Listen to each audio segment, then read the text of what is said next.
जिले भद्राद्री कोत्तागुड़म के पालूंचा मंडल के हुदूद में वाक़े वार्ड 6 के बोड़ूगुड़म में गुज़िश्ता 10 साल से गैर कानूनी तौर पर नाजायज कब्जों का सिलसिला जारी है।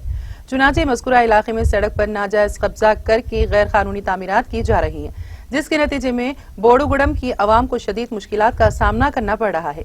इसके बावजूद मुतालिका अहदेदारों की जानिब से इस सिलसिले में कोई इक़दामात नहीं किए जा रहे हैं, जिसके नतीजे में बिहार की आवाम को कई मसाइल दरपेश हैं। मुतालिका हुक्काम को इस जानिब फौरी तवज्जो देने की जरूरत है। సంవత్సరాలుగా మేము ఇక్కడే ఉంటున్నాం, మీ గడ్డ మీదకి వచ్చాము. అప్పటి నుండి మేము ఇటువైపు ఒక్కో దారిలోనే నడిచే వాళ్ళము. సడన్గా మధ్యలో లైన్లు పైప్ కనెక్షన్స్ ఉన్నాయి, కరెంట్ లైన్లు ఉన్నాయి. ఆ తర్వాత కూడా మున్సిపాలిటీ ఆఫీస్లో మరి ఎట్లా రిజిస్ట్రేషన్ చేశారో, మరి అవన్నీ స్థలాలని చెప్పి రిజిస్ట్రేషన్ చేశారు. ఎప్పుడో భయాన ఇచ్చిన వాళ్ళు కూడా గత 5 సంవత్సరాల క్రితం 6 సంవత్సరాల క్రితం రిజిస్ట్రేషన్ చేయించుకున్నారు. ఇన్ని సంవత్సరాలుగా లేని వాళ్ళు కరెక్ట్ రిజిస్ట్రేషన్ టైంకి మాత్రమే వచ్చి చేయించుకొని వెళ్ళిపోయారు.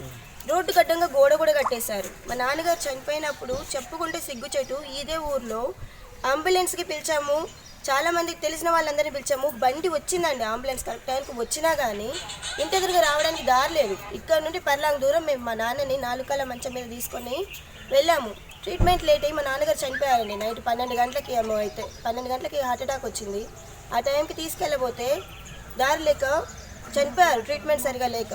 మా అమ్మ ఉందండి, చిన్న చిన్న పిల్లలు ఉన్నారు. రేపు ఏ ఇబ్బంది అయినా కానీ స్వచ్ఛ భారత్ అంటున్నారు, ఇంతవరకు మా వీధిలోకి చెత్త ట్రాక్టరే రాలేదండి. అసలు మా వీధిలో ఇంతవరకు చెత్త ట్రాక్టరే వచ్చింది లేదు. ఒక సడన్గా ఇంత వెయిట్ వేసుకొని ఆడవాళ్ళమైనా మగవాళ్ళమైనా వెయిట్ వేసుకొని అక్కడి నుంచి మోసుకురావాలి అంత దూరం నుండి. ఒక ఆటోలో ఇంటికి రావడానికి కాదు, సరుకులైనా కానీ ఏదైనా కానీ బండి ఇంటి ఎదురుగా వచ్చే ఇదే లేదు. అసలు ఎటువైపు నడవాలో అర్థం కావట్లేదండి. రేపు ఒకళ్ళకి ఏమైనా అయినా కానీ ఈ రోడ్డు ఇంకెంతమంది ప్రాణాలు తింటుందో మాకు అర్థం కావట్లేదు. చాలా మంది చనిపోయారు. కనీసం 7 లెగిస్తే ఇంట్లో పడితే బయటికి తీసుకెళ్ళడానికన్నా ఉండాలి కదండి, అట్లా కూడా లేదు. ట్రీట్మెంట్ లేక చనిపోయే వాళ్ళు ఎంతమంది ఉన్నారు ఈ వీధిలో? 2-3 చనిపోయారండి అలానే, కరెక్ట్ టైం ట్రీట్మెంట్ లేక. హార్ట్ పేషెంట్స్ ఉన్నారు, బీపీ పేషెంట్స్ ఉన్నారు, చిన్నపిల్లలు ఉన్నారు. సరైన రోడ్డే కదండి మేము అడిగింది. రోడ్డుకు పోయి డబ్బులు అడుగుతున్నారు. ఇన్ని సంవత్సరాలుగా ఏడిపించుకుంటున్నారు. ఇది అసలు న్యాయమేనా? సంవత్సరం మేము పన్నులు కడుతూనే ఉన్నాము. పన్నులు కట్టిందంతా ఏమవుతుందో అర్థం కావట్లేదు, ఎక్కడ పెడుతున్నారో అర్థం కావట్లేదు. గల్లీ రోడ్లు, చిన్న రోడ్లన్నీ కూడా శాంక్షన్ అవుతున్నాయి. మాకు మాత్రం ఎందుకు శాంక్షన్ అవ్వట్లేదు? 25 ఏళ్ళు, 1-2 సంవత్సరాలు కాదు, 25 ఏళ్ళుగా అవస్థపడుతున్నాం మేము ఇది చేస్తాం.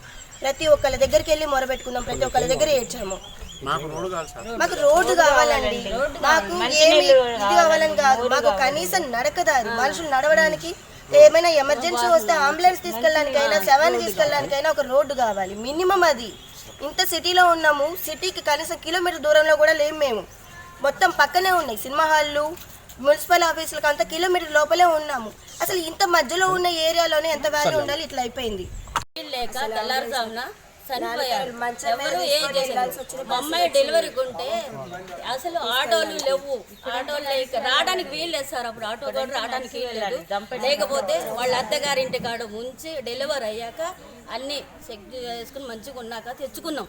అలాంటి చిన్నపిల్లలకు కానీ, మహిళలకు కానీ, గర్భిణీ స్త్రీలకు కానీ ఏదన్నా అయితే ఒక ఆటో వచ్చే పరిస్థితి కూడా లేదు. ఏమన్నా సడన్గా ఏదన్నా అయితే మాట్లాడే ఇది కూడా లేదు. ఎట్లా ఎవరి దగ్గరికి ఎంతమంది దగ్గరికి తిరుగుతున్నామంటే అంతమంది దగ్గర ఎవ్వరు చేస్తామంటున్నారు కానీ ముందుకు వచ్చి మాకు సాయం చేసిన వాళ్ళు ఎవ్వరూ లేరు. ఇప్పుడు ఇది చేస్తున్నారు. దీని గురించి అయినా కొంచెం ఆలోచించి మమ్మల్ని గురించి. टीटीवी न्यूज़ यूट्यूब चैनल को सब्सक्राइब करिए, लाइक करिए और कमेंट करिए, और हाँ, प्रेस द बेल आइकॉन तो एवरी अपडेट के लिए। Thank you so much.